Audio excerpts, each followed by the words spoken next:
शिव शक्ति तू, शिव प्रिया तू, शिव चेतना तू, शिव अर्धांग तू।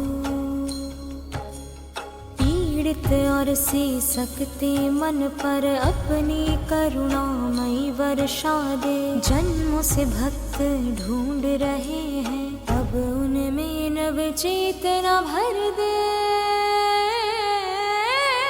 शिव शक्ति तू, शिव प्रिया तू, शिव चेतना तू, शिव अर्धांग तू। हे ब्रह्मचारिणी तपस्विनी, हे जगत माता शिव शक्ति। हे ममतामयी सरस्वती, हे करुणामयी भगवती। मूर्छित मन के सूखे वन में अपनी करुणा सरिता बहा दे। जन्मों से भक्त ढूंढ रहे हैं, अब उनमें नव चेतना भर। शिव शक्ति तू, शिव प्रिया तू, शिव चेतना तू, शिव अर्धांग तू।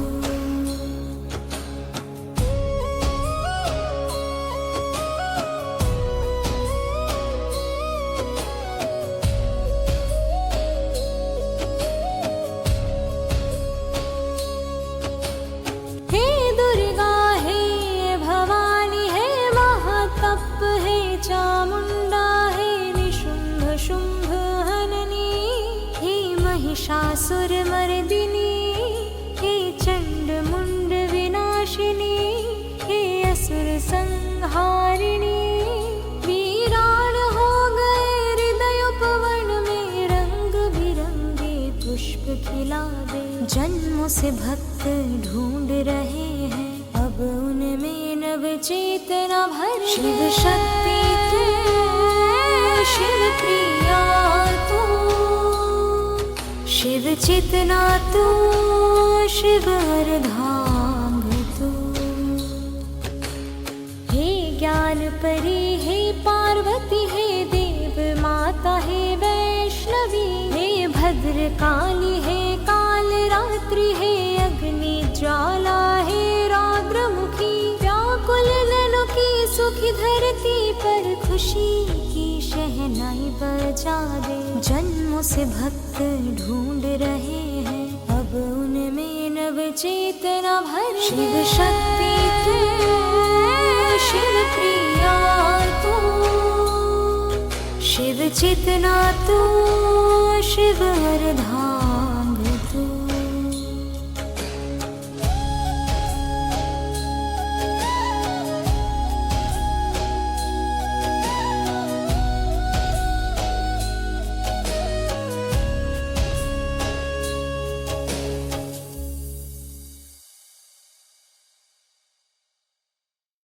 ओम शांति।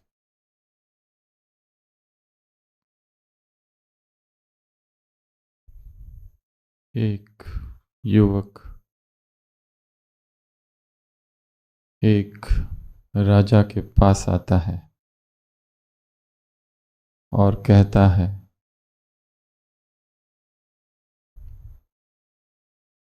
मैं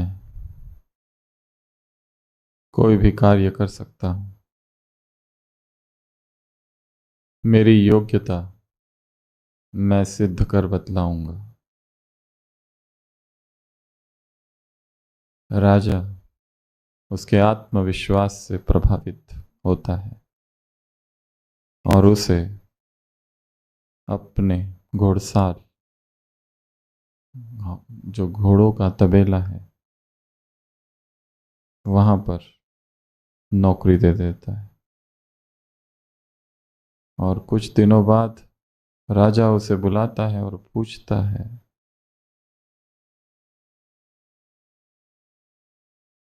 सभी घोड़ों में जो सर्वश्रेष्ठ घोड़ा है, सबसे उच्च कोटि का, उच्च नस्ल का, उसके विषय में तुम्हारे क्या विचार है? वो युवक कहता है वो घोड़ा नकली है। राजा का वो अत्यंत प्रिय घोड़ा होता है। राजा को क्रोध आता है और राजा उस व्यक्ति को बुलाते हैं जिससे वो घोड़ा खरीदा था, घोड़े का मालिक।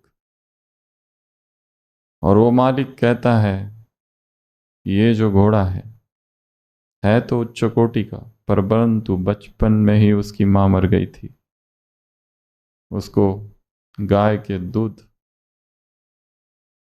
हमने दिया, पिलाया और बड़ा किया।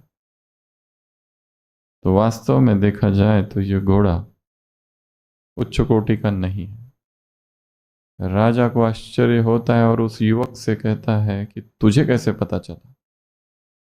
वो युवक कहता है जब ये घोड़ा चारा खाता है तो चारा खाते समय अपना मुंह नीचे ही रखता है, जबकि जो उच्च कोटि के घोड़े होते हैं वो चारा खाते समय मुंह ऊपर रखते हैं। राजा अत्यंत प्रसन्न होता है। उसे भेड़, बकरियां, धान्य, सौगात दी जाती है। उस युवक को थोड़ी सी पदोन्नति, और इस बार उसे रानी के महल में रखा जाता है। सेवार्थ। कुछ दिनों बाद राजा बुलाता है और पूछता है तुम्हारा रानी के विषय में क्या विचार है? वो कहता है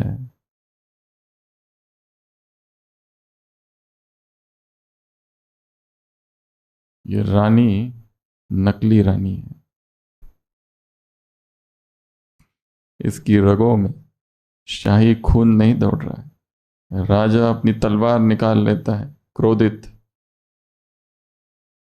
परंतु इससे पहले कि वो कुछ करे विवेक जागता है और राजा सीधा अपने सास ससुर के पास जाता है। रानी की मां कहती है आपकी शादी हमारी बेटी से तय हो गई थी, परंतु 6 मास के बाद शादी थी, परंतु उसी समय हमारी बेटी की मृत्यु हो गई। इसलिए हमने इस कन्या को ले लिया और ये बताया कि ये हमारी बेटी है। वास्तव में वो राज परिवार की कन्या नहीं है। राजा को दुख भी होता है। राजा वापस आते और उस युवक से पूछते तुम्हें कैसे पता चला? वो कहता है जो उच्च कुल के लोग होते हैं और ऊंचे पदों पर होते हैं वो अपने छोटों से नम्रता से बात करते हैं, परंतु ये रानी तो हमेशा छोटों पर हमेशा चिल्लाती रहती है, झल्लाती रहती है। इसलिए ये उच्च कुल की नहीं हो सकती। राजा बहुत प्रसन्न होता है उसकी बुद्धिमानी देखकर और उसे भेड़, बकरियां, भैंस, गाय इनाम में देता है और उसे पदोन्नति के तौर पर अपने महल में रख लेता है।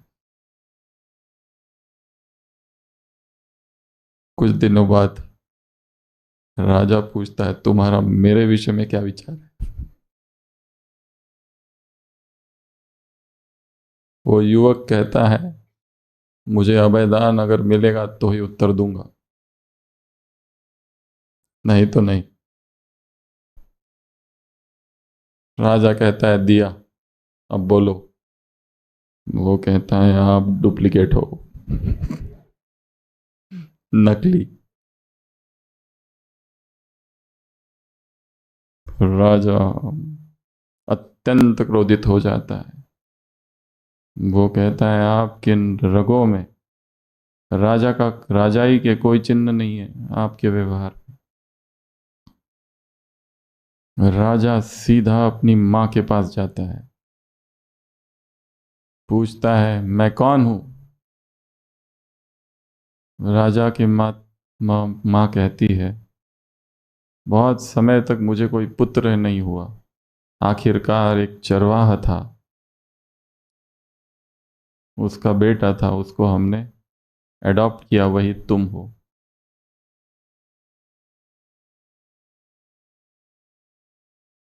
राजा को दुख भी होता है, क्रोध भी आता है, वापस आता है और उस युवक से पूछता है तुम्हें कैसे पता चला। वो कहता है एक राजा जो होता है वो शाही होता है। जब जब आपने मुझे पुरस्कार दिया, भेड़ बकरियां पुरस्कार में दी है, राजा पुरस्कार में हीरे जवाहरात देता है, तुमने मुझे छोटी निम्न वस्तुएं अन्न का पुरस्कार दिया है। एक राजा तो उदार चित्त होता है, ऐसे आप में कोई भी लक्षण नहीं। चाहे व्यक्ति कितना भी छिपाए,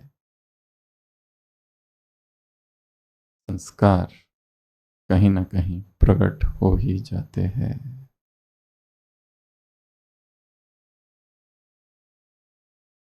अपने ही संस्कारों को जानना, अपने ही भीतर के स्वभाव को समझना, यही इस भट्टी का लक्ष्य है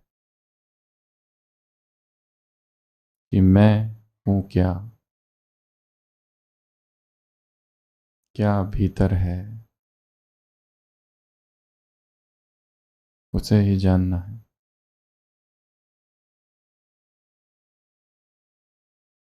जानना केवल मैं कौन हूं को है, बाकी सब कुछ गूगल पर अवेलेबल है।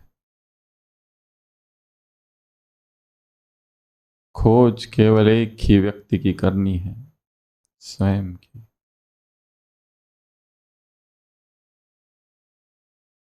स्वयं मैं कौन हूं, और इसका उत्तर इतना आसान नहीं है। मैं आत्मा हूं, ये उत्तर तो बिल्कुल भी नहीं है। मैं कौन हूं एक खोज है, एक यात्रा है, एक समझ है,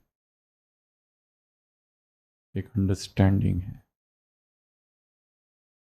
मैं क्या हूं, मैं कौन हूं, मेरा स्वरूप क्या है, क्या मैं वही हूं जो सबके सामने हूं। मैन इज पॉलीसाइकिक कहा गया है साइकोलॉजी में। मनुष्य बहुचित्तवान, घर में वो कुछ और है, दोस्तों के सामने वो कुछ और है, हर एक के सामने वो अलग अलग है, खंड खंड बटा है, इज फ्रैगमेंटेड, एब्सोल्युटली श्रिजोफ्रेनिक, स्प्लिट। उस खंड खंड में बटा हुआ मैं जो वास्तविक हूं, वो कौन है, इसी की खोज है। और इस खोज के लिए अत्यंत मौन और अत्यंत एकांत की आवश्यकता है, क्योंकि भीड़ में हम स्वयं को नहीं ढूंढ पाते और स्वयं खो जाते हैं। इसलिए हर भट्टी का लक्ष्य स्वयं की खोज है और साधन है मौन। चाहे ये भट्टी या आने वाली जो भी भट्टी आप करो, उसमें अत्यंत मौन, जितनी हो सके बातचीत कम, और यदि बोलना ही हो तो केवल साधना संबंधित वार्तालाप, पुरुषार्थ संबंधित। यदि यहाँ आकर भी सुबह से लेकर रात तक केवल सुन रहे हैं और बीच बीच में केवल बातें चल रही है, तो अनुभव नहीं होगा। यहाँ आए हैं कुछ पाने के लिए, कुछ ले जाने के लिए, और जो ले जाना है वो दिखाई नहीं देगा, वो तो अदृश्य है। परमात्मा के दर्शन नहीं होते, परमात्मा की अनुभूति होती है। दर्द हो रहा है, कहीं दिखता है क्या? उसकी अनुभूति होती है। प्रेम दिखता है क्या? अनुभूति होती है।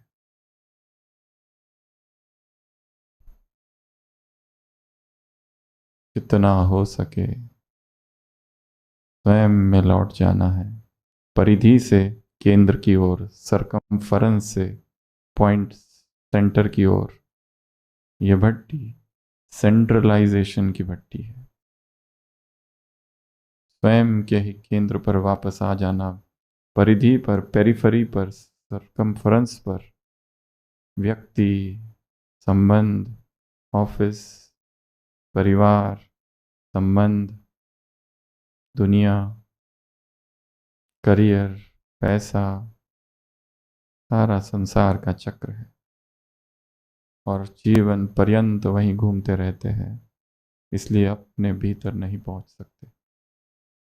इसलिए एक तो मौन, दूसरा जितना हो सके अकेले हो जाना है। जब तक यहाँ है अनुभव करो कि मैं अकेला ही हूं। उस दुनिया से कुछ समय के लिए जैसे कट ऑफ।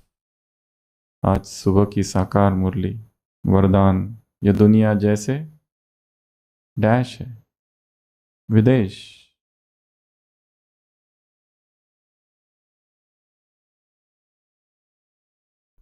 कुछ दिनों के लिए डिस्कनेक्ट टू रिकनेक्ट।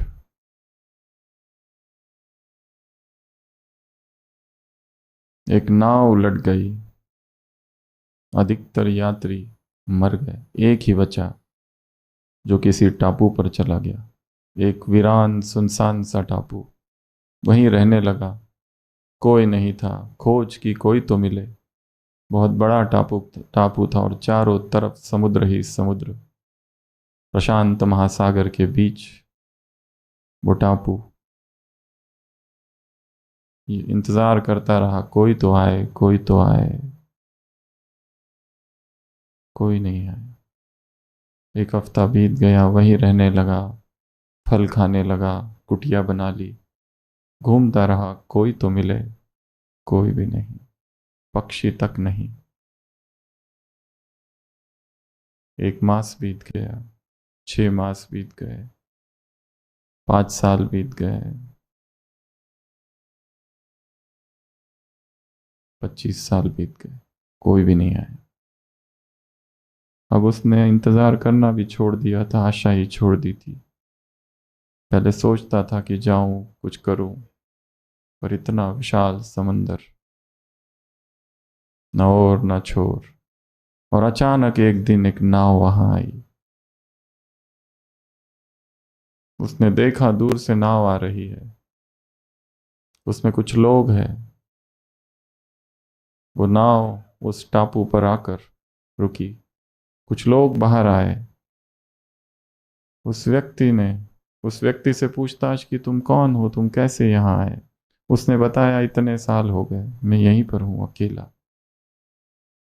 पर इससे पहले कि मैं तुम्हारे बारे में कुछ और जानूं, क्या तुम्हारी नाव में, जहाज में कुछ अखबार है?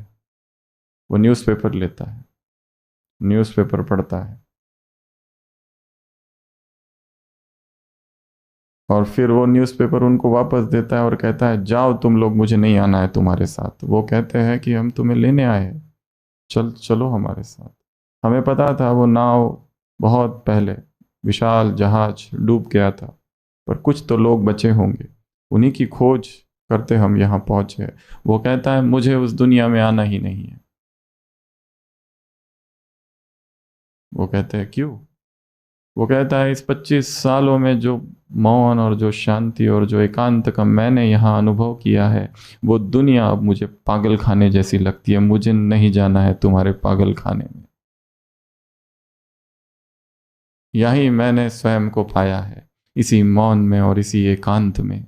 मुझे नहीं चाहिए वो दुनिया और उस दुनिया की वो सारी खबरें, वही हिंसा, वही रक्तपात, वही विकार और वही वासनाएं। जाओ यहां से। मैंने जो यहां पाया है वो तुम नहीं समझ सकोगे।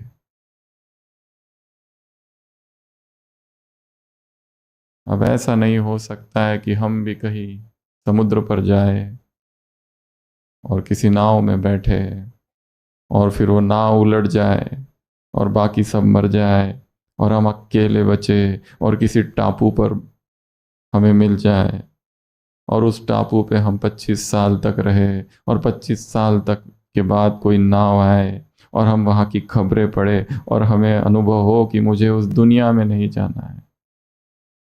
ये शायद हम में से सबके साथ नहीं होगा, परंतु एक टापू हमारे ही भीतर है और जो हमारे ही चेतना में है और अंतःकरण में है, हम वहाँ तो जा ही सकते हैं। ये संसार एक पागल खाना है, मेंटल हॉस्पिटल। ये लोग पागल है, कोई शरीरों के पीछे पागल है, कोई धन के पीछे, कोई सत्ता के पीछे पागल है, कोई परमात्मा के पीछे भी पागल है। ऐसे इस संसार में एक निर्जन टापू हमारे ही अंतःकरण में है, हमारे ही चेतना में है। बस वहाँ प्रवेश करना है और वहाँ जाते ही हमें स्वयं का साक्षात्कार होगा और यही खोज है। ये भीख मांगना बंद होगा। भीख का कटोरा जो हमने ले रखा है, सुख दे दो, शांति दे दो, प्रेम दे दो, मेरा ध्यान रखो, केयर करो, मेरे तरफ अटेंशन दो, प्रशंसा दे दो, एप्रिसिएशन दे दो, एक्नॉलेजमेंट दे दो, हॉस्पिटैलिटी, मेहमान नवाजी, पैसा दे दो। और जब हम भीतर जाएंगे तो पाएंगे कि हम संपन्न पहले से ही है। शृण्वन्ति विश्वे अमृतस्य पुत्राः। उपनिषद का ऋषि पहाड़ों पर, चट्टानों पर खड़ा रह के कहता है, हे विश्व की आत्माओं सुनो, तुम अमृत की संतान हो।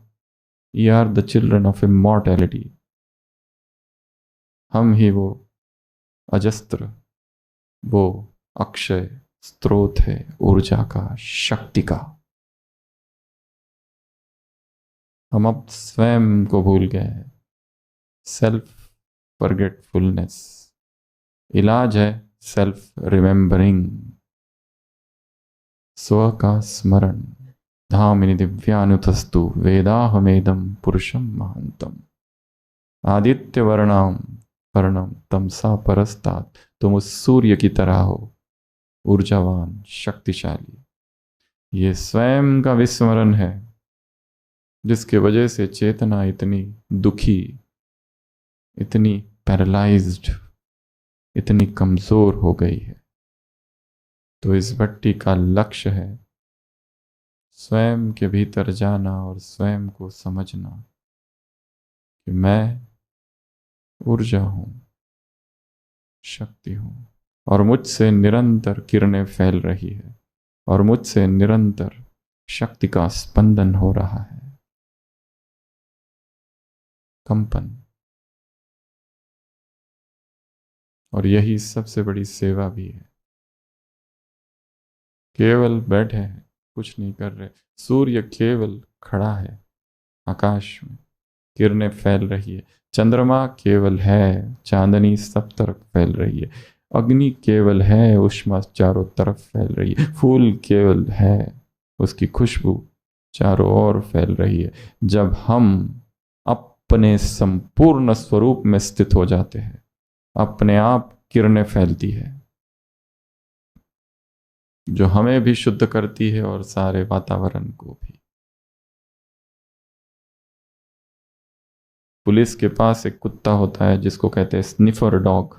वो सूंघता है और पकड़ लेता है चोर को। एक चोर जो निकृष्ट कर्म करता है वो भी अपने वाइब्रेशंस छोड़कर जाता है।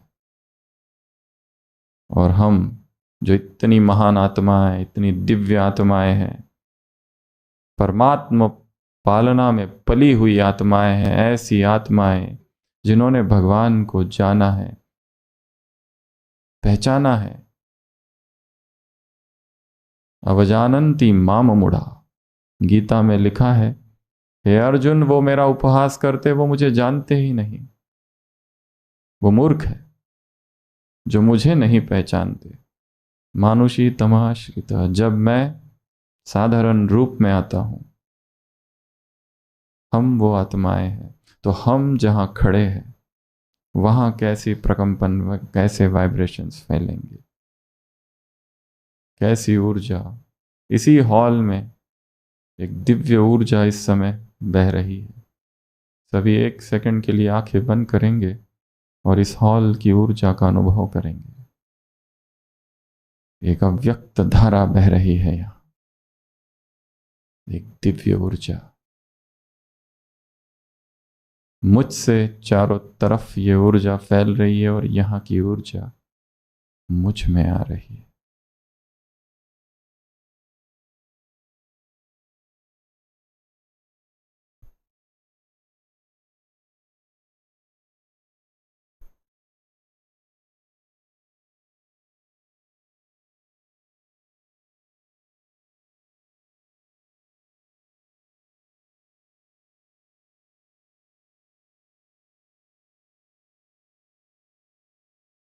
हम शांत। जब चेतना अत्यंत शुद्ध होती है तो ऊर्जा को बहुत जल्दी कैच करती है, समझ जाता है ये स्थान कैसा है, यहाँ की ऊर्जा क्या है। रामकृष्ण परमहंस के पास यदि कोई मिलने आता था गृहस्थी, वो जहाँ बैठता था, वो जाने के बाद एक फावड़ा लेकर उस भूमि को खोद के फेंक देते थे, क्योंकि ये व्यक्ति की ऊर्जा बहुत दूषित थी।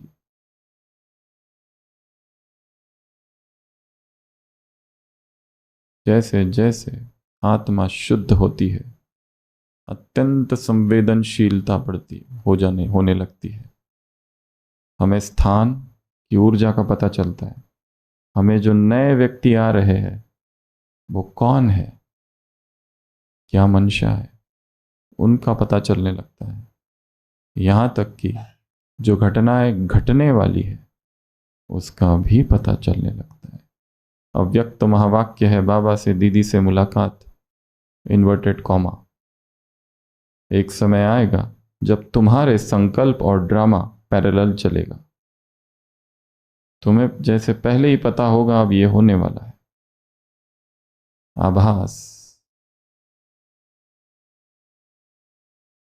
इस सृष्टि में जो जो घटित हो रहा है, हम एक यूनिवर्सल माइंड से जुड़ेंगे।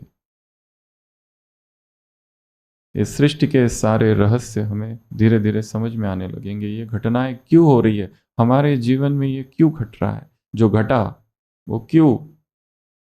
यही तो प्रश्न होता है। ऐसा होना नहीं चाहिए था। ये जो कुछ हुआ पिछले 10 साल में, ऐसा क्यों हुआ। हम जूझते रहते, प्रश्न पूछते रहते, उत्तर कभी मिलता नहीं और ही कंफ्यूजन बढ़ता है। जापान में लोगों ने संशोधन किया, जो पक्षी है भूकंप होने से पहले 1 दिन पहले ही उन्हें पता चल जाता है, रात को ही सारे पक्षी उड़ जाते हैं।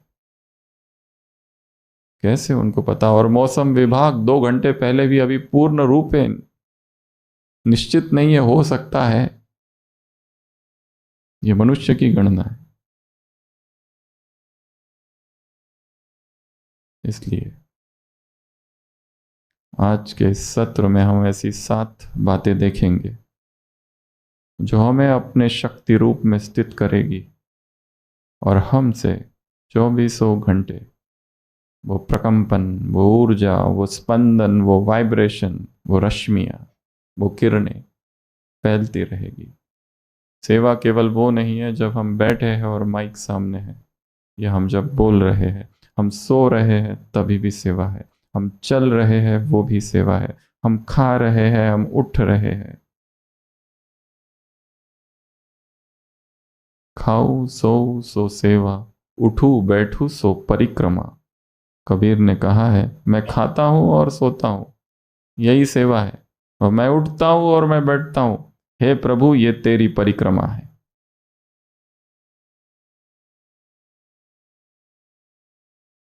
हर कर्म चाहे वो छोटा सा क्यों ना हो, वो इतनी दिव्यता से, इतने भाव से और इतने प्रेम से और इतनी संवेदनशीलता से चेतना करे कि हर कर्म योग होता है। वास्तव में राजयोग तो बाबा के कमरे के बाहर से चालू होता है। बाहर ना कोई ट्रांसलाइट है, ना कोई लाइट, ना कोई गीत, ना कोई सॉफ्ट म्यूजिक, ना कोई हॉल, ना कोई कमेंट्री, ना कोई क्लास, कुछ नहीं।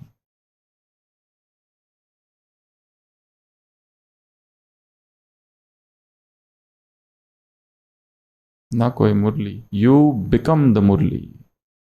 हम स्वयं ही मुरली बन जाते हैं, हम स्वयं ही राजयोग बन जाते हैं।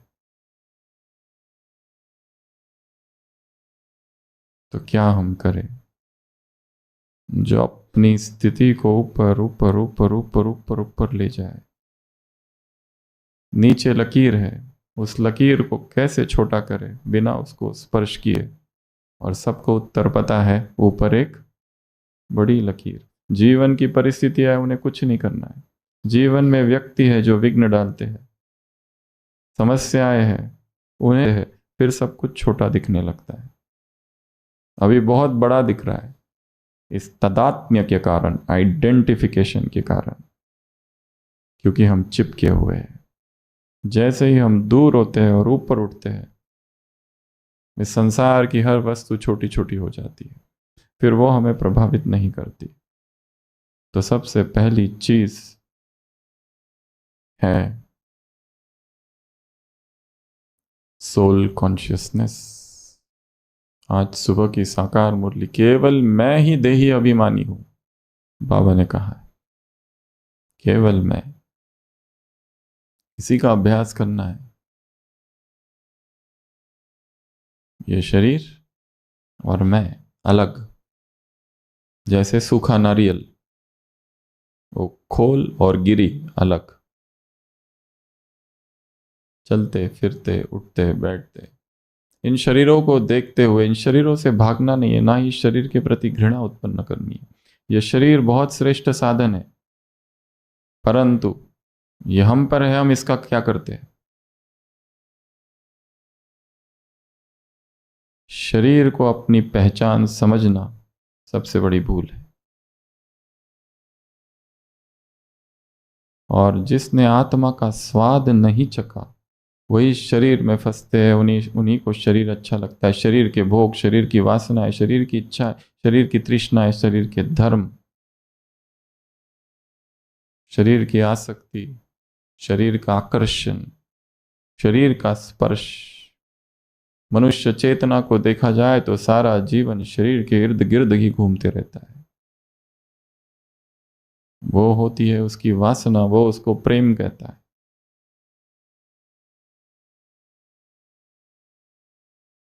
तो इसके लिए सबसे महत्वपूर्ण अभ्यास है सजगता का। अभ्यास नंबर पहला, हर शारीरिक क्रिया को होश में करना है।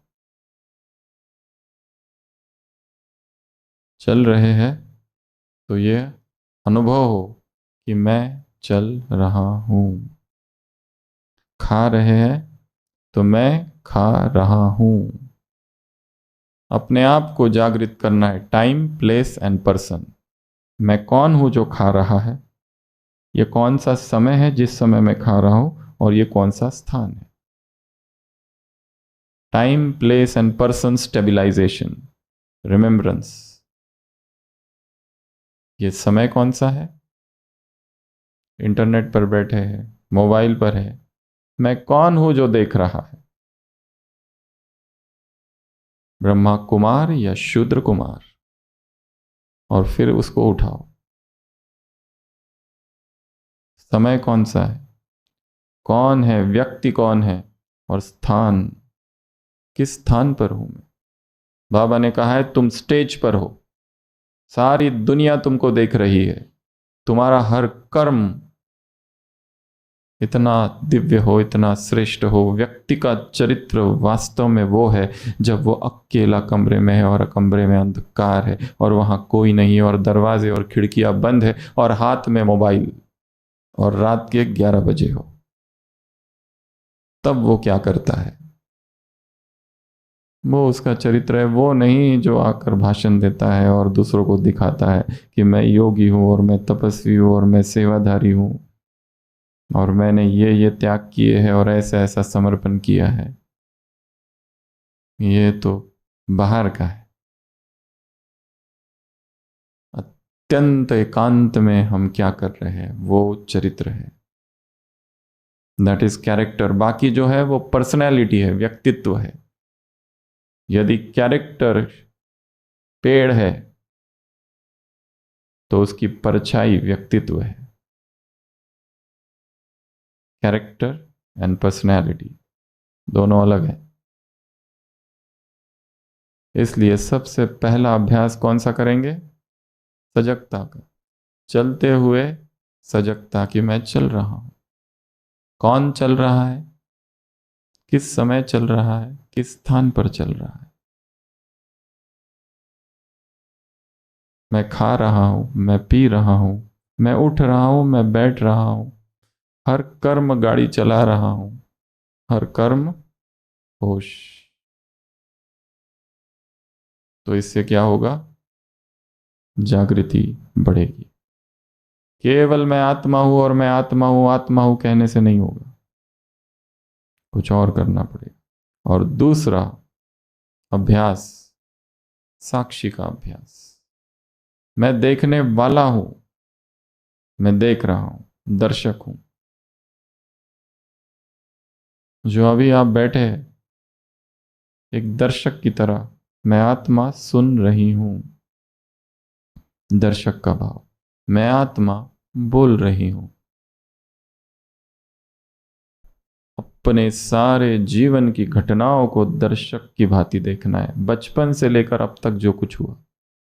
जब से बाबा के बने तब से अब तक क्या क्या हुआ, सारी घटनाओं को एक बड़े से स्क्रीन पर देखना है। क्योंकि कुछ कुछ घटनाएं दुखद है, बड़ी पीड़ादायक है, दर्दनाक है। हम उसे अभी भी याद करते हैं तो उसी अवस्था में पहुंच जाते हैं जिस अवस्था में थे। 100 लोगों के सामने किसी ने हमारा अपमान कर दिया था, विरोध कर दिया था, निंदा की थी, ग्लानि की थी। अगर उस क्षण को आज याद किया तो उसी क्षण में हम पहुंच जाते हैं और वो एक घाव हमारे भीतर है। इतना गहरा घाव है जिससे हमने अत्यंत प्रेम किया, वो छोड़ के चला गया, उसने धोखा दिया। जिसे हमने अपना माना वो कभी अपना था ही नहीं। जिस पर हमने विश्वास किया उसने विश्वासघात किया। वो दर्द, वो चोट, वो पीड़ा, या हमने ऐसा एक अपराध कर दिया, एक ऐसा पाप, और जो हमसे हो गया। क्योंकि जब वासना जागती है तो बुद्धि छुट्टी पर चली जाती है।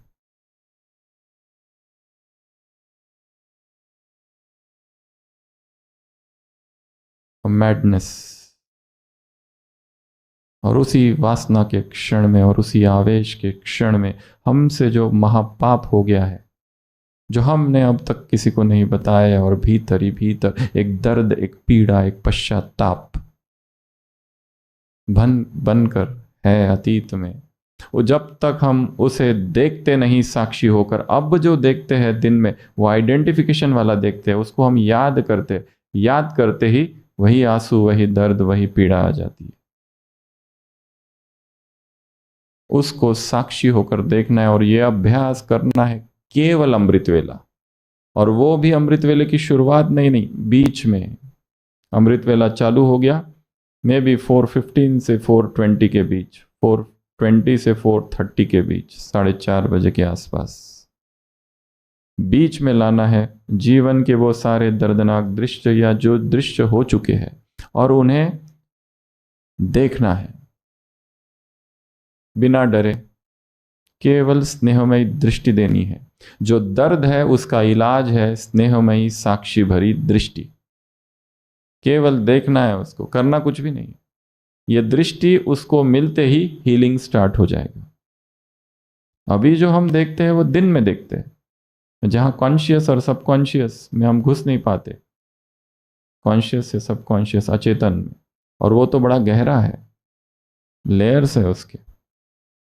इसलिए अपने पूरे जीवन को रोज एक बार साक्षी होकर देखना है सारी घटनाओं को। यहाँ जन्म लिया, इस गांव में जन्म लिया, इस घर में पले, ये माँ बाप, ये बहन भाई, फिर बड़े हुए, ये स्कूल, ये कॉलेज, या जहाँ आप थे, फिर आगे शादी या समर्पण या सेंटर या घर या गृहस्थी या जॉब या करियर, जो कुछ किया वो सारा सारा सारा, जो जो लोग आए, जिन जिन स्थानों पे हम बचपन से गए हैं, उन सारे स्थानों को, उन सारे लोगों को जो हमारे जीवन में आए हैं, साक्षी होकर उनको देखना है। और अब मैं यहाँ खड़ा हूँ, यहाँ से जीवन की यात्रा चालू हुई, यहाँ मैं खड़ा हूँ। ये साक्षी भाव आते ही आत्माभिमानी स्थिति पुष्ट होगी, क्योंकि चेतना साक्षी है और साक्षी की साधना है। तो ये दो अभ्यास करने हैं। चल रहे हैं, उठ रहे हैं, कैसे चलेंगे? होश में। अगर ये हाथ यहां से हमने याद रखा, वो भी जानकारी के साथ, बेहोशी में नहीं। और ये प्रैक्टिस है हर दिन की। और कभी भी प्रैक्टिस करो तीसरा अभ्यास, तटस्थ बैठने की, अधिष्ठान। बुद्ध आते हैं, देखते हैं सरिपुत्र, उनका एक शिष्य बैठा है तप में,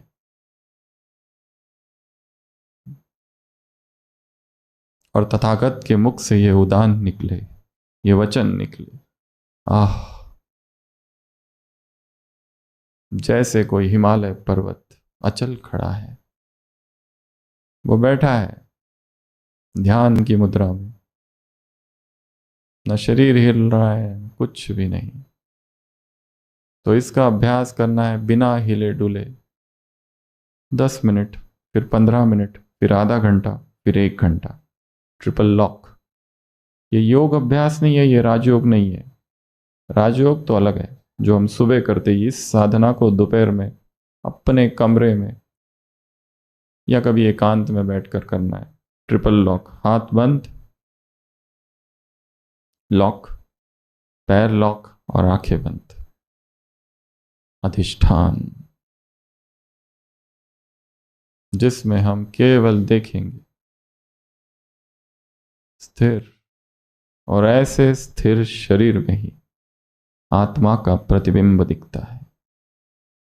वह हिलते रहे, डुलते रहे, उसमें बाबा से बातें हो सकती है। राजयोग के लिए शरीर को साधना है, शरीर स्थिर हो जाए। मुरली क्लास में जाओ तो अभ्यास करो कि बस एक ही स्थिति में बैठना है। हाथ में डायरी पेन है, उतना ही ले, बस पैर ना हिले। बीच बीच में ये अभ्यास करना है। अपने शरीर को साधना है, अपने शरीर की इंद्रियों को अपने वश में लाना है। आंखों को, ये आंखों की आदत है यहाँ वहां देखने की। अभ्यास करना है नजर नीचे, इधर देखो, उधर देखो। जैसे ही लोगों को देखते इंटरप्रिटेशन चालू होता है। हम देखते हैं माउंट में ऊपर नक्की लेक है, ऐसे कुछ लोग हैं जिनको रोज देखते हैं वॉकिंग करते हुए, हमेशा नजर उनकी नीचे होती है। ऐसे कुछ भाई है, कोई मतलब ही नहीं है कौन कहाँ जा रहा है, टूरिस्ट आ रहे हैं, घूम रहे हैं, क्या कपड़े पहने हैं, क्या है, कुछ नहीं, नजर नीचे। और ये अभ्यास करके देखो कि यहाँ से डाइनिंग में जा रहे, किसको क्या देखना है, नजर नीचे। हाँ, अगर कुछ देखना ही है ठीक है, ओम शांति, हो गया, नजर नीचे। तो धीरे धीरे आत्म अभिमानी स्थिति पुष्ट होगी, पहला। दूसरा है प्यूरिटी। हम 7 शब्द लेंगे स्पंदन के। पहला है सोल कॉन्शियसनेस और दूसरा है प्यूरिटी, पवित्रता, ब्रह्मचर्य। ब्रह्मचर्य काम एक ऊर्जा है, उसको अगर दबाया तो सुनामी होगा, विस्फोट आएगा, होगा एक दिन। और दुनिया भर में हम जो अखबार पढ़ते हैं, न्यूज़पेपर पढ़ते हैं, ये आश्रम फला आश्रम, उस आश्रम का पहला नियम था ब्रह्मचर्य, उसी आश्रम का मठाध्यक्ष पकड़ा गया, अभी जेल में है। ये चर्च, वो चर्च, ये मॉन्क, ये मोनेस्ट्री, ये मठ, वो मठ, ये आश्रम, वहां का आश्रम। क्यों? क्योंकि काम का दमन किया है। और काम तो ऊर्जा है, भयंकर ऊर्जा, उसका दमन हो ही नहीं सकता। और जो जितना दमन करेंगे, केवल ऊपर ऊपर से सुना है काम महाशत्रु है, आदि मध्यंत दुख देता है, तुम्हें काम कटारी नहीं चलानी है, इतना केवल सुन लिया, जबरदस्ती फॉलो कर रहे हैं, तो वो ऊर्जा अकेले में बाहर निकलेगी और बेचैनी लाएगी। इसलिए सिगमंड फ्राइड भी एक रीति से राइट ही था जब उसने कहा, और उसी के बाद सारे विश्व ने काम विकार को स्वीकार कर लिया। वो एक ही प्रथम व्यक्ति था जिसने कहा ये सारी विकृतियां जो मानव समाज में हुई है वो काम के दमन से हुई है, इसीलिए उसे मुक्त कर दिया जाए। और सारे देशों ने उसे मान लिया और सारे देशों में काम विकार बढ़ गया। The father of psycho analysis, Sigmund Freud. पर वो सिगमंड फ्राइड कभी भारत की भूमि में नहीं आया था, ये ना भूले। उसे पता ही नहीं, उसका पाला कभी भारत के ऋषि तपस्वियों मुनियों से नहीं पड़ा था। उसे पता ही नहीं कि ब्रह्मचर्य भी एक शक्ति है, एक ऊर्जा है, और इसी शक्ति के आधार पर आत्माओं ने ऐसी ऊंचाई को पाया है जो सिगमंड फ्राइड ने कभी कल्पना भी नहीं की होगी। सारी फिल्में, सारी किताबें, सारी मूवीज और सारे डॉक्यूमेंट्रीज और सारे मीडिया चैनल्स, सब जगह काम ही काम है, विकार ही विकार। तो काम को दबाया नहीं जा सकता। सिगमंड फ्राइड इस बात में राइट है कि जितने लोग पागल हैं और पागल खानों में हैं, वो सब इसको दबाने की वजह से, सप्रेशन और रिप्रेशन की वजह से हुआ है।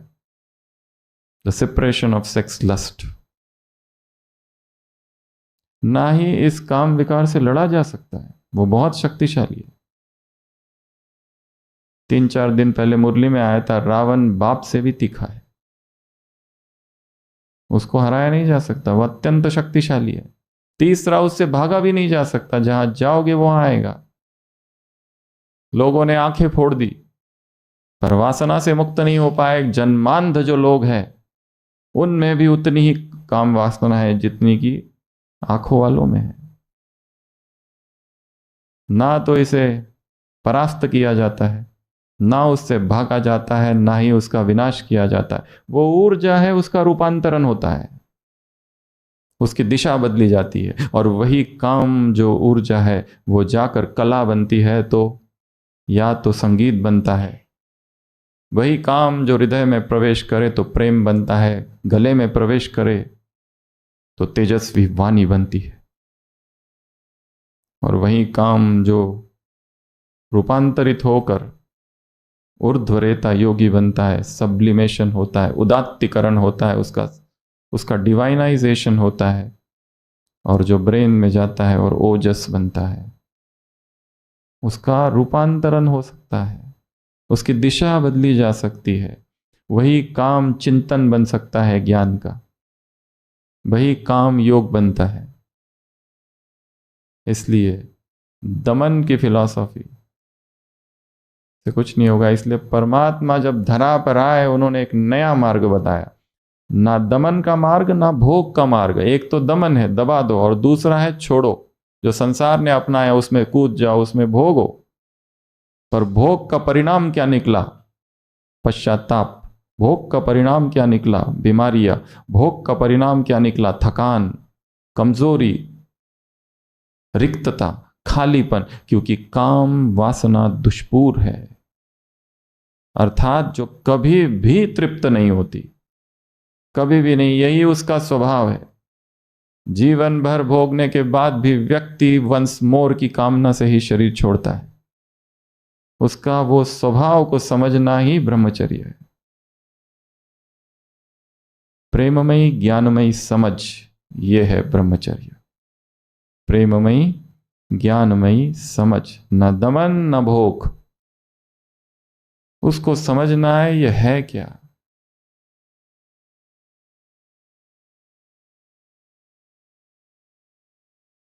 सौंदर्य, ये सुंदर है, ये देह सुंदर है। वो सौंदर्य समय का किराएदार है, मालिक नहीं। वो क्षणिक है, वो समय का बंदी है। अगर देखना है तो आर पार देख लो। जन्म मृत्यु जरा व्याधि दुख दोषानुदर्शनम। हे अर्जुन, जन्म है, मृत्यु है, जरा है और व्याधि है। उसी शरीर को जिसके पीछे पागल है, उसी शरीर को आगे तक खींच के देखो। हॉस्पिटल में जाओ और देखो, वो सारे टीबी पेशेंट, वो सारे बर्न पेशेंट, वो सारे डायलिसिस पेशेंट, वो सारे cancer patient. Where is the beauty? कहाँ है वो सौंदर्य जिसके पीछे पागल थे? कहाँ है? ये चमड़ी के नीचे क्या है? मलमूत्र से भरा यह देह, इसमें कहाँ सौंदर्य? चलता फिरता शौचालय, इसमें कहाँ सौंदर्य? परंतु काम अंधेरा है, धुंध सी छा जाती आंखों के सामने, कुछ नहीं दिखता है। इसलिए ब्रह्मचर्य केवल रटन से उपलब्ध नहीं होता है, केवल जबरदस्ती नहीं लाया जा सकता। और जिन्होंने लाया, फिर 10 साल और 20 साल के बाद क्यों छोड़कर चले गए? और इस यज्ञ से भी जो गए हैं आज तक, वो क्यों गए? ये कोई वासना थी, कोई इच्छा थी, कोई अतृप्त कामना थी जो यहां पूरी नहीं हो पाई, और वही कामना उन्हें घसीट कर यज्ञ से बाहर ले गई। आकर्षण वास्तव में व्यक्ति का है ही नहीं, अनुभव का है। उस व्यक्ति से जो अनुभव हुआ, स्पर्श का, प्रेम का, हमें लगता है कि हमारा प्रेम है। वास्तव में वो प्रेम नहीं है, वो अकेलेपन का भय है। It is the fear of loneliness. और हमने उसे प्रेम की संज्ञा दी है। ग्रामर मिस्टेक है, संज्ञा, noun is incorrect, it's a grammatical error. और वो जो अनुभव हो रहा है, जो सुख दूसरे से मिल रहा है, ऐसा अनुभव हो रहा है, वो दूसरे से तो कभी था ही नहीं। जैसा एक कुत्ता होता है और हड्डी को पकड़ता है, और हड्डी सूखी हड्डी है, उसको चबाता है और उसी को चबाते रहता है, उसके ही मुंह से खून निकलता है और वही खून पीता है, और उसको लगता है ये सुख उस हड्डी से मिल रहा है। चाहे स्त्री या पुरुष, दोनों को लगता है एक दूसरे से सुख मिल रहा है, ना इससे मिल रहा है ना उससे मिल रहा है। वो एक भ्रामक सुख है।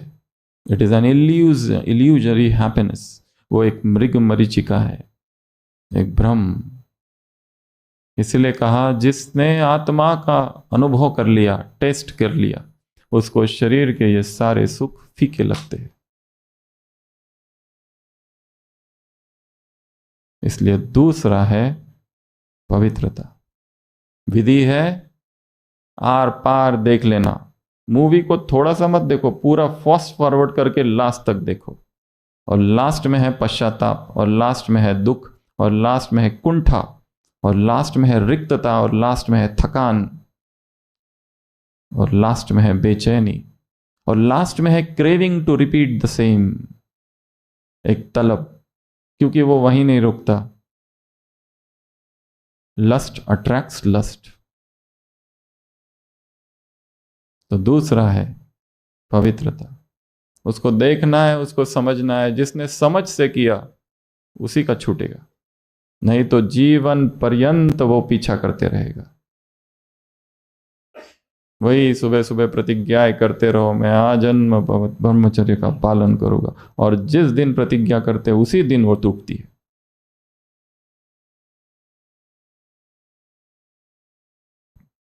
तीसरा, अमृत वेला। अमृत वेला को मास्टर करना है। जैसे कोई स्किल की मास्टरी होती है ना, जैसे लोग पीजी करते हैं, पीएचडी करते हैं। अमृत वेला को अपने पीएचडी का टॉपिक बनाना है, थीसिस का टॉपिक, उसका सब कुछ हमें पता हो। यहां से जाने से पहले अमृत वेला की एक किताब है, यज्ञ की अमृत वेला, छोटी सी, कईयों ने पढ़ी होगी, फिर भी रिपीट उसको पढ़ो। 1 मास तक केवल अमृत वेला की किताब ही पढ़ो, दूसरा सब छोड़ दो, एक्स्ट्रा रीडिंग्स, उसमें बहुत कुछ दिया हुआ है। इसको अगर किसी ने मास्टर कर दिया तो बाकी सब कुछ सरल हो जाएगा। ऐसी अपनी दिनचर्या को सेट करना है कि जिससे अचानक अपने आप बिना किसी अलार्म के आँख खुल जाए। प्रातः स्मरामि संस्फुरदात्म तत्वम। सुबह सुबह उठो और उस आत्म तत्व का चिंतन करो। सुबह सुबह जहां सन्नाटा हो और जहां वायुमंडल में ऐसी आवाज चल रही हो, सिबिलेंस ऑफ द नाइट इसको इंग्लिश में कहते हैं, सिबिलेंस। उठ जाओ सुबह सुबह 1:45, 1:30 बजे और बैठो अचल तपस्वी की तरह।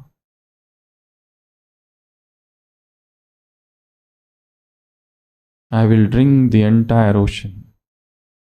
Before me the mountains will crumble. Swami Vivekananda ने कहीं कहा है, पूरा सागर में पी जाऊंगा, मेरे सम्मुख पर्वत सारे गिर जाएंगे।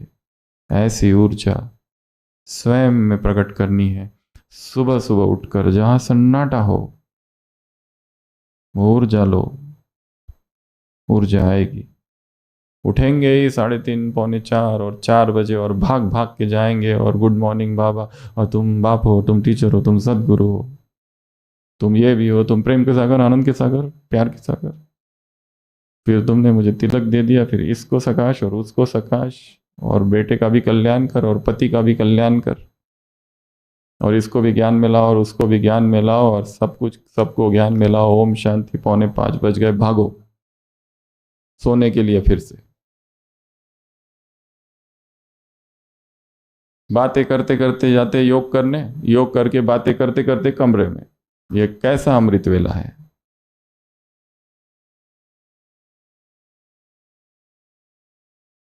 अमृत वेला is a science, master it. It's a skill, master it.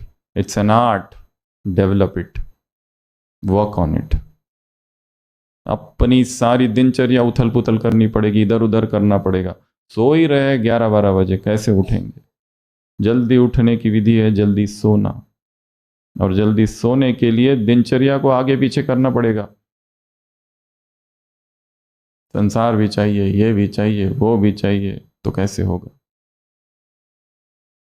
बहुत सारे चेंजेस करने पड़ेंगे। हो सकता है जॉब ही चेंज करना पड़े, हो सकता है तो शहर भी बदलना पड़े। He who gives to God second place in life gives him no place. वो जो अपने जीवन में परमात्मा को दूसरे स्थान पर रखता है, वो उसे किसी भी स्थान पर नहीं रखता है। बाइबल में लिखा है, I thy God, thy Lord, I am a jealous God। मैं जो तुम्हारा परमात्मा हूं, मैं जो खुदावन हूं, वो बड़ा ईर्ष्यालु परमात्मा है।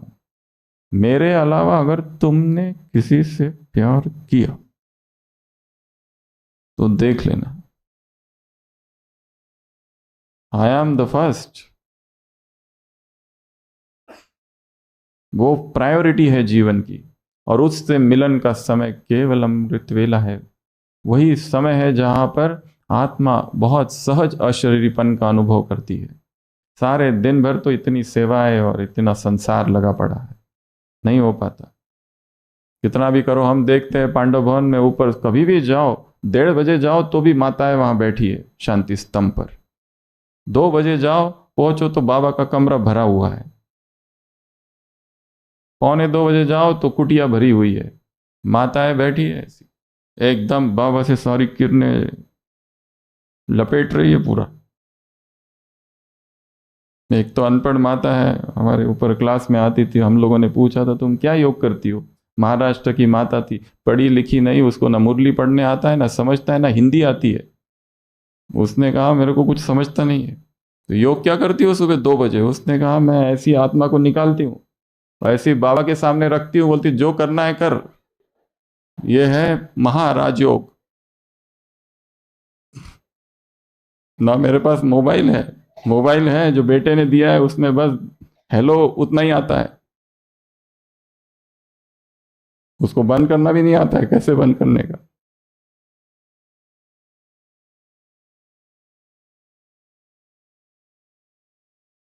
राजयोग जो करना है समर्पण की पराकाष्ठा है, सर्वस्व समर्पण।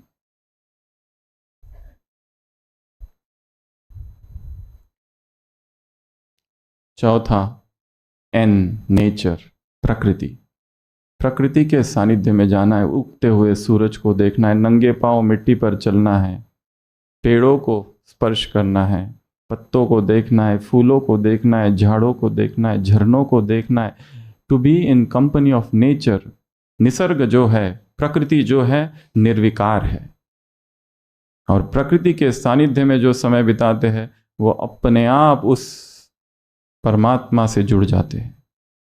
जहाँ मौन है, जहाँ एकांत है, बैठ जाओ, छत पर जाओ और बैठो, किसी गार्डन में जाकर बैठो, कहीं पहाड़ है वहाँ जाकर बैठो, रोज कुछ समय निकालो और उस प्रकृति के सानिध्य में जाओ, तो अनुभव होगा एकात्मता का। सब कुछ मैं ही हूँ, ये सब में मैं समाया हुआ हूँ, पत्तों पत्तों में मेरा ही प्रतिबिंब है, मैं विशाल हूँ, विराट हूँ, अनलिमिटेड। ऐसा अनुभव होगा। देखो उन पक्षियों को, सुनो उन पक्षियों के गीत। जितना ज़्यादा प्रकृति के नज़दीक जाते हैं, प्राणिक ऊर्जा हमारे अंदर बढ़ती है। सभी बीमारियों का एक ही कारण है, प्राण ऊर्जा की कमी, और सभी बीमारियों का एक ही उत्तर है, प्राण ऊर्जा को बढ़ा देना। तो प्राण ऊर्जा मिलेगी, शुद्ध वायुमंडल। शहरों में जाओ तो इतना हाई एयर क्वालिटी इंडेक्स है, 300 400, मुंबई, दिल्ली। ऊपर माउंट में एयर क्वालिटी इंडेक्स इज 50 60, बहुत कम पोल्यूशन। हो सकता है जहां आप हो वहां पोल्यूशन बहुत है, इसलिए सुबह का समय है, गार्डन में जाके बैठो, कहीं होगा, नहीं है तो छत पर जाओ, परंतु प्रकृति के सानिध्य में जाना है। वहां जाकर बैठ के पढ़ो कुछ, या प्रकृति को देखो, साक्षी भाव का अभ्यास करो, पेड़ों को देखो, हाय प्राणिक फील्ड, जंगल स्नान, कभी कभी जंगल की यात्रा करो पूरा दिन भर, वेरी हाई प्राणिक फील्ड।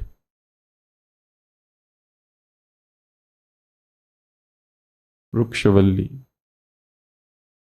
के सानिध्य में जाओ।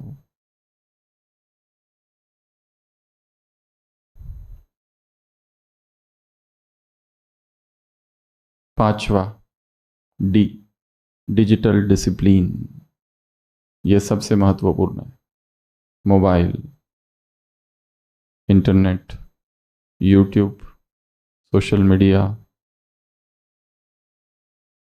Reels, shorts, interviews, podcasts, YouTubers, influencers, podcasters, news anchors, channels, series, trailers, movies, इसमें चेतना अगर फंस जाए और ये एडिक्शन बन जाए, ये मोबाइल, तो इससे अधिक ऊर्जा की हानि और किसी से नहीं होती है। एक एडिक्शन बन जाता है ये। चैट, कॉल, वीडियो कॉल, यही करते रहते हैं। Time, energy waste, screen time. इसलिए डिजिटल वेलनेस एक बहुत बर्निंग टॉपिक है। एटलीस्ट सोने से 1 घंटा पहले उसको दूर कर दो। अगर रात में कोई इमरजेंसी नहीं है, उसको स्विच ऑफ कर दो। सबसे बेस्ट है, जिस कमरे में हम सोते हैं वहाँ नो इलेक्ट्रॉनिक्स, सबसे बेस्ट। पर अगर है भी तो एटलीस्ट अपने बिस्तर से वो दूर, उठते ही तुरंत उसको ना देखें। डोपामिन डंपिंग, डोपामिन लोडिंग, और ये जो सारा कुछ है, उससे एकाग्रता भंग हो जाती है, स्थिर नहीं रह पाता चित्त, और उसमें इतना विकार भरा हुआ है। सेवा का सबसे बड़ा साधन भी वही है। ज्ञान योग का भी सबसे बड़ा साधन है वो। अगर हम उसको प्रयोग कैसे करते हैं, एमलेस उसके अगर अंदर घुस जाते हैं, रैंडम सर्फिंग, रैंडम ब्राउजिंग, तो ये सबसे बड़ी माया है।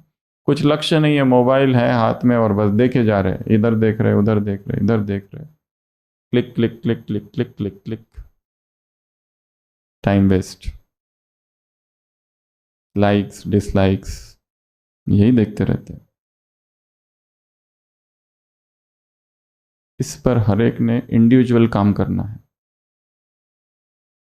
कहीं ये एडिक्शन तो नहीं है, सोचो। और यहाँ अगर भट्टी में आए हैं तो हम कहेंगे कि जब तक भट्टी में है उस 3 दिनों के लिए मोबाइल स्विच ऑफ कर दो तो बहुत अच्छा।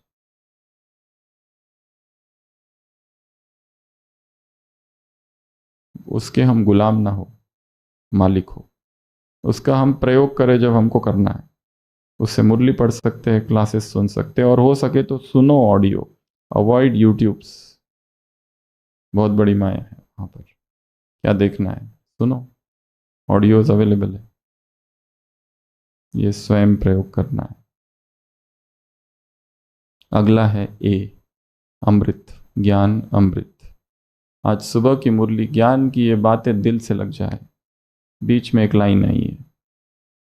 इस ज्ञान का चिंतन करना है, इस ज्ञान का मनन करना है, इस ज्ञान पर डिस्कशन करना है, इस ज्ञान के लिए एक छोटा सा स्टडी सर्कल बनाना है जिस पर बैठ के अव्यक्त मुरलियाँ की, जितनी अव्यक्त मुरलियाँ हैं हमारी, क्या सारी पढ़ के हो गई? 1969 से 2017 तक की साकार मुरलियाँ, अव्यक्त मुरलियाँ, अव्यक्त संदेश की एक किताब है। ये है इस ईश्वरीय विश्वविद्यालय का सिलेबस। क्या सारी अव्यक्त मुरलियाँ पढ़ के हो गई है? ऑलरेडी इतना लेट आए हैं, क्या सारा पढ़ के हो गया है? स्पिरिचुअल इमरजेंसी क्रिएट करनी है अपने भीतर। लोग इतने आगे चले गए, हम पीछे रह गए। स्टडी करनी है, चिंतन करना है, मनन करना है। एक टॉपिक लो और उसका विस्तार करो। एक टॉपिक लो और उस पर लिखो रोज, जैसे एक स्टूडेंट लिखता है। एक डायरी, एक पेन, एक पेंसिल, सब कुछ हो हमारे पास। सारी अव्यक्त मुरलियों की किताबें, टेस्ट, एग्जाम्स। एक स्टूडेंट जैसा एटीट्यूड, स्टूडेंट होता है ना छोटा सा, सीखता है वो, उसे सीखना होता है। लर्निंग एटीट्यूड होता है उसका, कॉम्पिटिटिव एटीट्यूड होता है उसका, मुझे सीखना है। अपने आप के लिए टाइम सेट करो, अगले 3 मास में मुझे ये काम करना है। और अमृत वेला केवल योग ही नहीं करना है। अगर हम जल्दी उठ जाए तो ज़्यादा समय हमारे पास होता है। अगर 3 घंटे हमारे पास है अच्छे 2 से 5 वाले अमृत वेला में, तो उसमें हम आधा घंटा मुरली स्टडी को भी लगा सकते हैं। अभी अभी मुरली में था, बाबा 2 बजे उठते और लिखते, अभी था ना कल परसों। तो केवल बैठ के योग ही नहीं करना है, चलते फिरते उठो, बाबा से बात करो, अशरीरपन का अनुभव करो, अधिष्ठान का अभ्यास करो, कुछ लिखो, कुछ पढ़ो, कुछ सुनो। क्योंकि वही टाइम है जब हमारा ब्रेन बहुत संवेदनशील होता है। अपने जीवन की जो समस्या है उसके बारे में हम दिन भर सोचते, अमृत वेला खाली योग करते। उस टाइम को, उस योग का फायदा उठाना है। जब मन एकाग्र है तभी सोचो कि इसका क्या करूं, क्या किया जाए।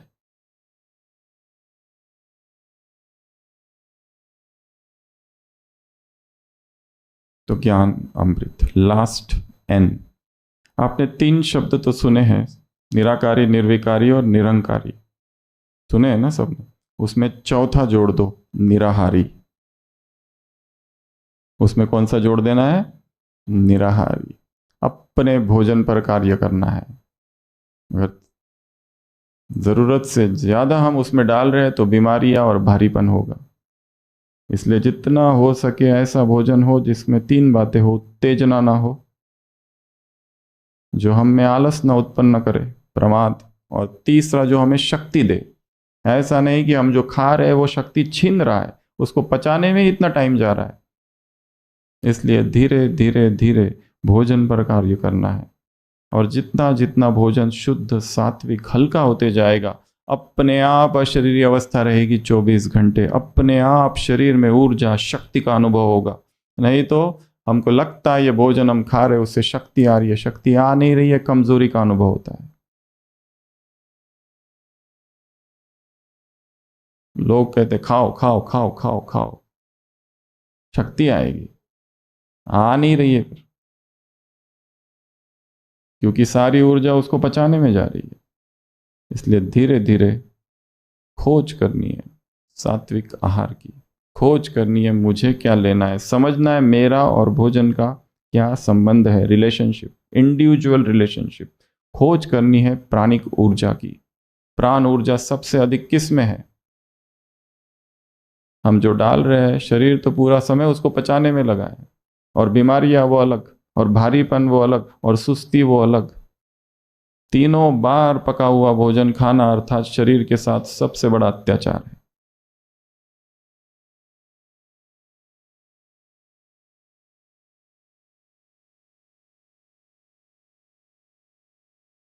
धीरे धीरे कार्य करना है, स्टडी करनी है, सुनना है दूसरों के अनुभव, लोगों ने कैसे अपनी बीमारियों को ठीक किया केवल आहार से।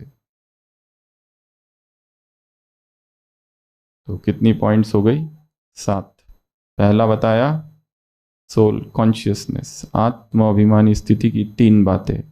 दूसरा बताया संपूर्ण पवित्रता, पवित्रता का दमन नहीं करना है, उसे समझना है। पवित्रता की जितनी मुरलियां है वो सारी स्टडी करो, उसमें गहरी अंतर्दृष्टि प्राप्त होगी। तीसरा बताया अमृत वेला, सुबह सुबह उठ जाओ ताकि हम जल्दी अपने आप का अनुभव कर सके। चौथा बताया डिजिटल डिसिप्लिन, नेचर, प्रकृति, टाइम निकालना है, प्रकृति के पास जाके बैठना है।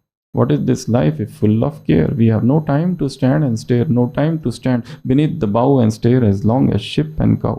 अंग्रेजी कवि लिखता है हम कैसा हमारा जीवन है जिसमें कोई टाइम ही नहीं है हमारे पास। उस गाय को देखो कैसी आराम से खड़ी है, उसके पास टाइम है, हमारे पास नहीं, हम भाग रहे हैं। प्रकृति में कौन सी ऐसी चीज है जो भाग रही है? कुछ भी नहीं भाग रहा है, सब नितांत आराम से चल रहा है। ये मनुष्य चाहिए जो पागलों जैसा भाग रहा है, उसके पास टाइम ही नहीं है, और कहाँ भाग रहा है वो भी उसको पता नहीं है। जल्दी करना है, जल्दी करना है, जल्दी करना है। ये एक संस्कार है, उतावलापन। ये करूँ, वो करूँ, वो करूँ, इधर जाऊं, उधर जाऊं, उधर जाऊं। हम देखते हैं पेशेंट जब हॉस्पिटल में एडमिट होते फ्रैक्चर होके, तो फिर बेचैनी होती, मुझे सेवा करनी है, मुझे सेवा करनी है। अरे कहाँ सेवा? चुपचाप बैठो 1.5 महीना बेड पर, फ्रैक्चर लटका के। इसका भी अभ्यास करो, मनसा सेवा का। अगला डिजिटल डिसिप्लिन, देखना है कहाँ ये हमारा जीवन खा तो नहीं रहा है पूरा। अगला अमृत, कौन सा अमृत? ज्ञान का अमृत, उसे अमृत की तरह अनुभव हो। ज्ञान अमृत है।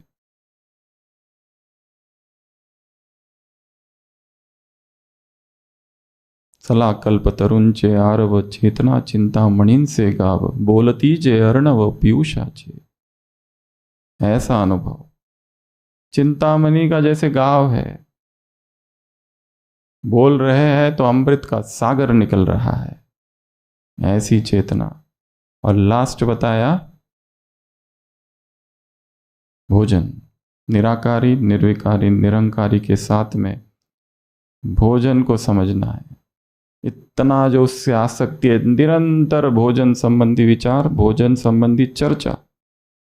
आपकी आज क्या खाना है, दोपहर में क्या खाना है, रात में क्या खाना है, खाऊं खाऊं, म्याऊं म्याऊं, खाऊं खाऊं, खाऊं खाऊं, खाऊं खाऊं, बस खाने का ही चिंतन है। दिन रात क्या खाऊं, सभी स्थिर, पेन पेंसिल बाजू में।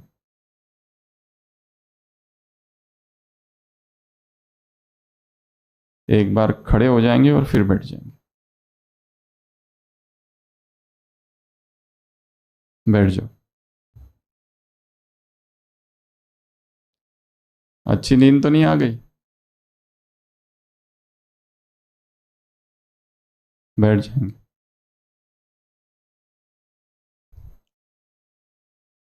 सभी स्थिर, आवाज नहीं, बातचीत नहीं, स्थिर। शरीर को स्थिर कर दो। अगले 15 मिनट तक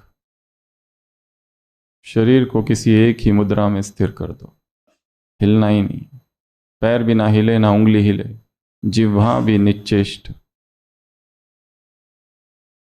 आवाज सुनिए, संसार की आत्माएं दुखी है, उदास है, हमारी शक्तियों की के प्रकंपन उन तक पहुंचने चाहिए।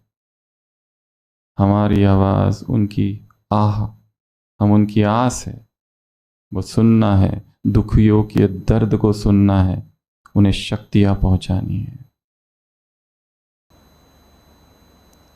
शिव की जो शक्ति है मैं हूं।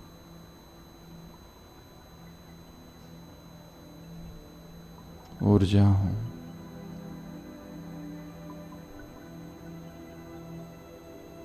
मैं प्राण स्वरूप ऊर्जा हूं। दिव्य स्पंदन हूं। निर्विकार चेतना हूं।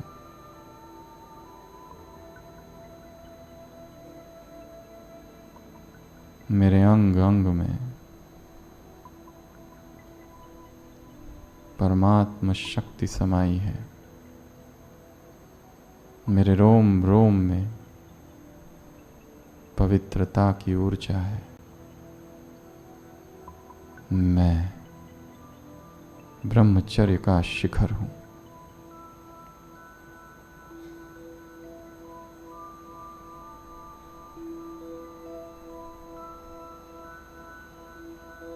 सभी भ्रुकुटी के मध्य में स्वयं को एक दिव्य ऊर्जा के अनुभव में स्थित कर देंगे। मस्तक पर एक ज्योति, अत्यंत शुद्ध, अत्यंत पवित्र।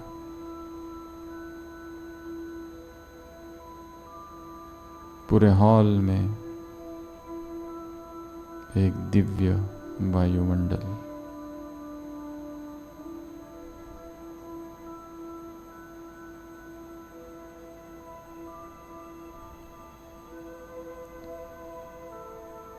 शक्ति का अनुभव।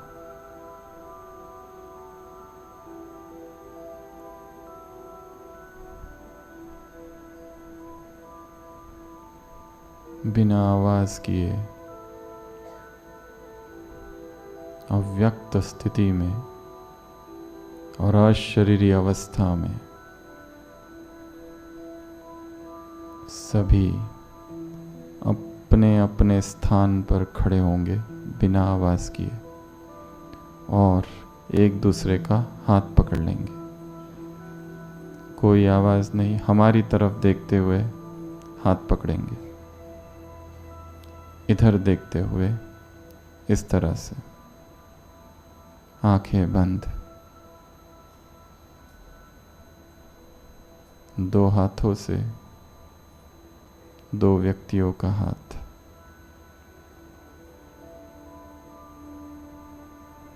अनुभव करो।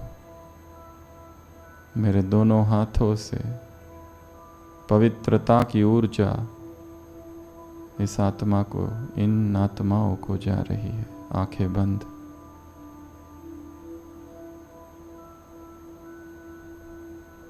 पूरे हॉल में चारों ओर पवित्रता की ऊर्जा है। इन दो आत्माओं से पवित्रता की ऊर्जा मेरे हाथों में आ रही है।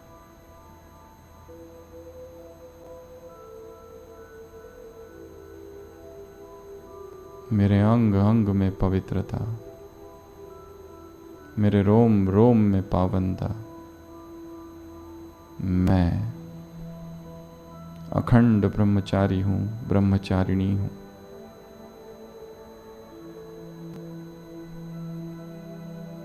तेजस्वी हूं, ओजस्वी हूं। पूरे शरीर में एक करंट सा है।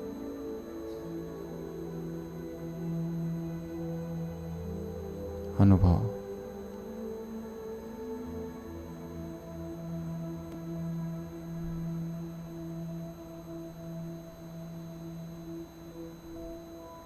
इस सभा में उपस्थित सभी आत्माओं की संगठित ऊर्जा मुझ आत्मा में प्रवेश कर रही है।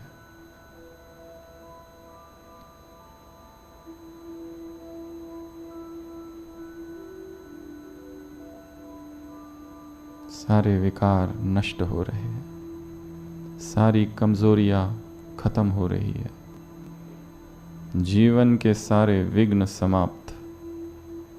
मैं विजयी हूँ, ऊर्जावान हूँ, सफलता मूर्त हूँ।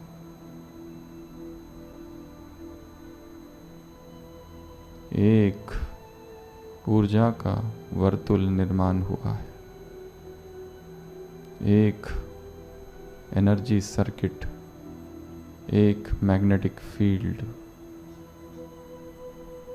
पूरे हॉल में ऊर्जा दौड़ रही है। मेरा मन हल्का हो रहा है, अतीत का सारा बोझ अदृश्य हो गया है, भविष्य की चिंताएं और भय विलीन हो गए हैं। मैं परम पवित्र आत्मा हूँ।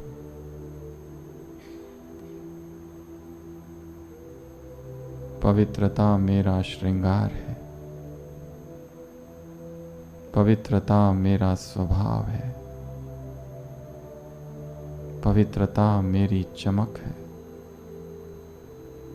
पवित्रता मेरा वरदान है, पवित्रता ही खजाना है।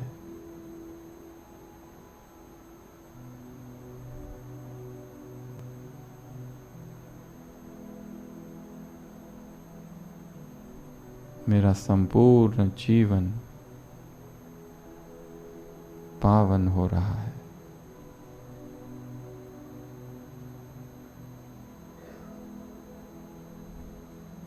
पवित्रता की बाढ़ आई है,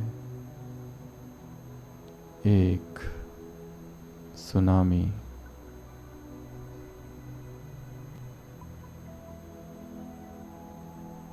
मेरे हाथों में पवित्रता की करंट का अनुभव मुझे हो रहा है।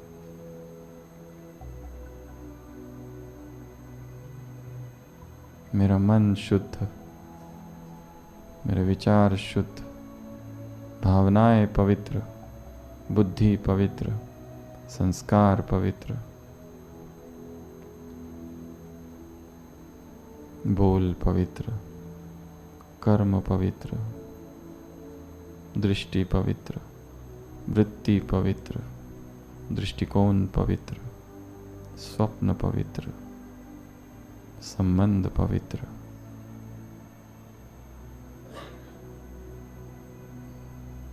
मेरे जीवन में प्रत्येक क्षेत्र में पवित्रता ही पवित्रता। मेरा चलना पवित्रता, मेरा उठना पवित्रता,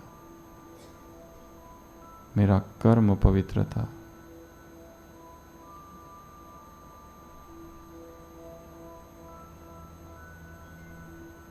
मैं पवित्रता का गौरी शंकर हूँ।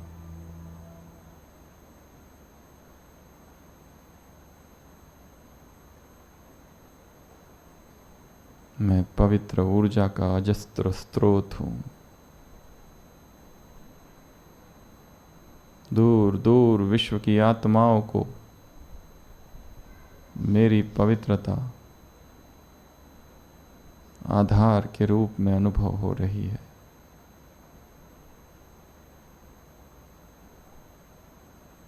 सुख और शांति का अनुभव।